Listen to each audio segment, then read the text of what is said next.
Sur la colline Notre-Dame de Lorette à Ablain-Saint-Nazaire, plus de 10 000 visiteurs vont fouler cette année la nécropole, l'ossuaire et l'anneau de la mémoire, un chiffre 5 fois supérieur à la moyenne qui s'explique par le nombre de victimes à commémorer, qu'elles soient alliées ou adversaires.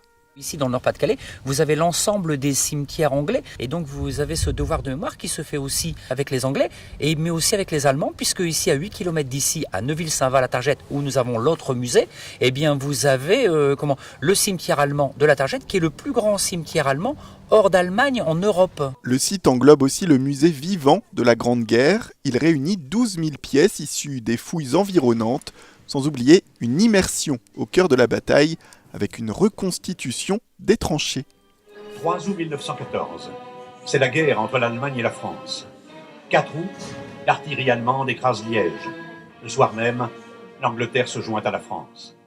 Bien sûr, nous avons souhaité nous attacher aux conditions de vie du soldat et c'est ce qui explique ces reconstitutions d'abris souterrains avec toutes ces scènes où on peut découvrir les soldats dans les conditions de vie de l'époque, donc avec de la boue sur les vêtements et tout.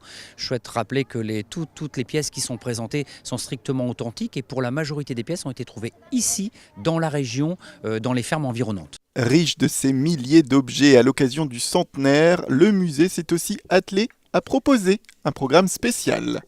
Pour les municipalités et les régions, nous avons proposé de pouvoir sortir de nos réserves des pièces authentiques qui puissent être en rapport avec les monuments aux morts des différentes municipalités. C'est-à-dire qu'une recherche a été faite des soldats inscrits aux monuments aux morts et en fonction de leur régiment, de la date de la mort et de leur grade, nous avons proposé un objet par soldat, objet ayant pu lui appartenir. C'est quelque chose qui est émouvant et qui permet aussi de capter les familles de ces soldats et donc d'entrer dans ce devoir de mémoire.